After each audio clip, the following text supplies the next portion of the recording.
السلام علیکم ورحمۃ اللہ وبرکاتہ۔ امید ہے آپ سب ایمان کی حالت میں بخیر و عافیت سے ہوں گے۔ تاریخ کے صفحات جب پلٹے جاتے ہیں تو ہمیں دو طرح کے چہرے نظر آتے ہیں، ایک وہ جو ایمان کے نور سے جگمگا رہے تھے اور دوسرے وہ جو ضد، تکبر اور دشمنی کی تاریکی میں ڈوبے ہوئے تھے۔ آج ہم بات کریں گے ان بڑے بڑے قریشی سرداروں کی جنہوں نے آپ صلی اللہ علیہ وسلم کی دعوت حق کے سامنے دیواریں کھڑی کیں، مگر وقت نے ثابت کر دیا کہ حق کبھی دبایا نہیں جا سکتا۔ جنہوں نے اللہ تعالیٰ کے مقابلے میں ساری دنیا کا غرور اکٹھا کر لیا تھا، لیکن ان کے انجام نے حق اور باطل کا فرق ہمیشہ کے لیے واضح کر دیا۔ آج ہم بات کریں گے بس 10 بڑے بڑے مخالفین کی جنہوں نے آپ صلی اللہ علیہ وسلم کی مخالفت کی۔ سب سے پہلے آ جاتے ہیں ابو لہب، آپ صلی اللہ علیہ وسلم کے پیارے چچا، پھر ابو جہل جنہیں فرعون امت کہا جاتا ہے، پھر آ جاتے ہیں عقبہ بن ابی معیط، گستاخ تھا اور مسجد حرام میں آپ صلی اللہ علیہ وسلم کے اوپر اوجڑی ڈال دیا کرتا تھا۔ ابی بن خلف، آپ صلی اللہ علیہ وسلم کو قتل کی دھمکیاں دینے والا۔ ولید بن مغیرہ، قرآن کا مذاق اڑانے والا۔ اسود بن عبد یغوث، آپ صلی اللہ علیہ وسلم کا مذاق اڑانے والا۔ نضر بن حارث، فارس کی کہانیاں سناتا تھا اور کہتا تھا کہ آپ صلی اللہ علیہ وسلم کی کہانیاں نہ سنو بلکہ میری کہانیاں سنو۔ عاص بن وائل، آپ صلی اللہ علیہ وسلم کو ابتر یعنی دشمن کہنے والا۔ حارث بن عبداللہ، آپ صلی اللہ علیہ وسلم کو ایذا و تکلیف دینے والا۔ اسود بن مطلب، یہ بھی آپ صلی اللہ علیہ وسلم کو ایذا اور تکلیف دیتا تھا۔ ان سب کا عبرتناک انجام آج ہم پڑھیں گے۔ سب سے پہلے آ جاتے ہیں عروہ بن زبیر سے روایت ہے کہ آپ صلی اللہ علیہ وسلم کعبہ کا طواف کر رہے تھے۔ جبرائیل امین آ کر آپ کے پہلو میں کھڑے ہو گئے اور آپ کو بھی ساتھ کھڑا کر لیا۔ اتنے میں اسود بن مطلب ان کے قریب سے گزرا۔ جبرائیل امین نے اس کے منہ پر ایک سبز پتا دے مارا جس سے وہ اندھا ہو گیا۔ اس کے بعد اسود بن عبد یغوث گزرا۔ آپ نے اس کے پیٹ کی طرف اشارہ کیا، اس کا پیٹ خراب ہو گیا اور پیٹ میں ہوا بھر جانے کے سبب بہت ہی جلد مر گیا۔ تھوڑی دیر بعد ولید بن مغیرہ کا گزر ہوا تو آپ نے اس کی ایڑی کے نیچے ایک زخم کی طرف اشارہ کر دیا۔ چند سال پہلے کی بات ہے کہ وہ ایک مرتبہ بنو خزاعہ کے ایک آدمی کے پاس سے گزرا جو کہ تیر بنایا کرتا تھا۔ چونکہ ولید بن مغیرہ کا تہبند زمین سے لٹک رہا تھا، اس لیے کوئی تیر کپڑے میں اٹک گیا اور ایڑی پر خراش ڈال دی، مگر وہ معمولی سی تھی۔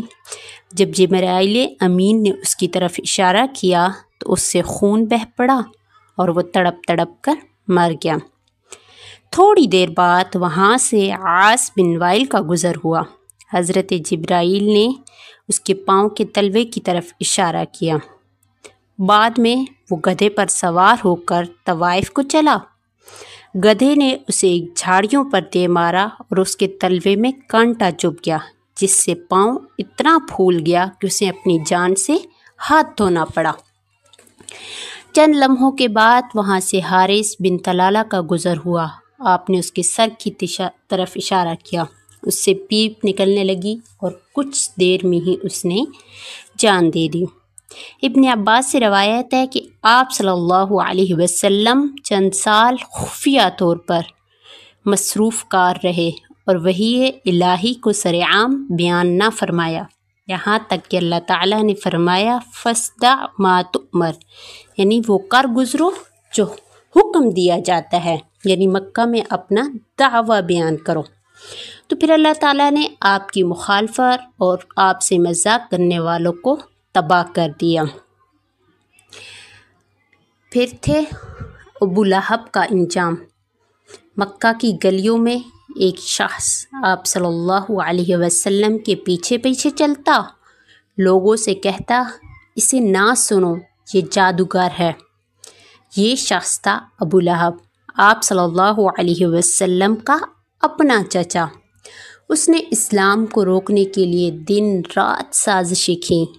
پھر بدر کی خبر آئی، کفار کی شکست ہوئی، اس کے دل پر یہ بات بجلی بن کر گری۔ اسی وقت اس پر ایک عجیب قسم کی بیماری چیچک جیسی نازل ہوئی۔ گھر والے اس کے قریب آنے سے ڈرتے رہتے تھے۔ اسے ایک کمرے میں ڈال دیا تھا، یہاں تک کہ جب وہ مرا تو اس کی لاش کئی دن تک پڑی رہی۔ آخر کار مزدوروں کو بلایا اور لکڑیوں سے ان مزدوروں نے دھکیل کر اسے ایک گڑھے میں پھینک دیا۔ یوں وہ ذلت و رسوائی کے ساتھ مرا۔ قرآن کریم کی پیشن گوئی سچ ثابت ہوئی۔ تبت یدا ابی لہب وتب۔ ابو جہل قریش کا سردار تھا، غرور کا پیکر۔ وہ کہتا محمد صلی اللہ علیہ وسلم ہمارے نوجوانوں کو بہکا رہے ہیں۔ میدان بدر میں فوج لے کر آیا، لیکن اللہ تعالیٰ کا فیصلہ آ گیا۔ مسلمانوں کی تلواروں نے اس کو گرا دیا، وہ خاک میں لت پت پڑا تھا۔ عبداللہ بن مسعود رضی اللہ تعالی عنہ آئے، اس کی گردن پر پاؤں رکھا تو ابو جہل نے کہا کاش کوئی بڑا سردار مجھے قتل کرتا۔ اس کے لیے یہ بات بہت تکلیف دہ تھی کہ مجھے ایک عام صحابی نے قتل کیا ہے۔ اگر اس کو کوئی سردار قتل کر دیتا تو اس کو یہ بات اتنی تکلیف نہیں دیتی، اس کے لیے یہ اعزاز کی بات ہوتی۔ اور اسی طرح وہ غرور میں ڈوبا ہوا مر گیا، اسی لیے اسے فرعون امت کہا جاتا ہے۔ عقبہ بن ابی معیط یہ وہ بدبخت تھا جس نے خانہ کعبہ کے پاس نماز پڑھتے ہوئے آپ صلی اللہ علیہ وسلم کی پیٹھ پر اونٹ کی اوجھڑی ڈال دی تھی۔ لوگ ہنسنے لگے اور آپ صلی اللہ علیہ وسلم سجدے میں تھے۔ حضرت فاطمہ رضی اللہ تعالی عنہا دوڑ کر آئیں، اوجھڑی ہٹائی۔ اللہ نے یہ منظر دیکھا۔ بدر میں عقبہ گرفتار ہوا، آپ صلی اللہ علیہ وسلم کے حکم سے اسے قتل کیا گیا۔ اس کی آخری چیخیں سنسان وادی بدر میں گونجتی رہ گئیں۔ ابی بن خلف یہ وہ شخص تھا جو بار بار کہتا تھا کہ میں محمد صلی اللہ علیہ وسلم کا نعوذ باللہ قتل کروں گا۔ احد کی جنگ ہوئی، یہ گھوڑے پر سوار ہوا اور آپ صلی اللہ علیہ وسلم کی طرف لپکا۔ صحابہ روکنے لگے، مگر آپ صلی اللہ علیہ وسلم نے ایک نیزہ پھینکا۔ نیزہ ہلکا سا لگا، مگر ابی چلاتا ہوا بولا محمد نے مجھے مار ڈالا۔ حالانکہ زخم معمولی تھا، مگر اس کے خوف اور اللہ کے قہر سے وہ راستے میں ہی مر گیا۔ یوں وہ اپنے غرور کے ساتھ فنا ہو گیا۔ زر بن حارث یہ قریش کا ایک بہت بڑا سردار تھا، آپ صلی اللہ علیہ وسلم کی دعوت کا مذاق اڑاتا تھا۔ جب آپ صلی اللہ علیہ وسلم لوگوں کو قرآن سناتے تو یہ شخص ایران یعنی فارس کے بادشاہوں اور رستم و اسفندیار کی کہانیاں سنانا شروع کر دیتا تھا اور کہتا تھا دیکھو محمد صلی اللہ علیہ وسلم کہانیاں سناتے ہیں، میں بھی کہانیاں سناتا ہوں، ان کی باتیں سننے کی ضرورت نہیں ہے۔ مشرکین کو بہکانے اور قرآن کا مقابلہ کرنے کے لیے یہ جھوٹی داستانیں سنایا کرتا تھا۔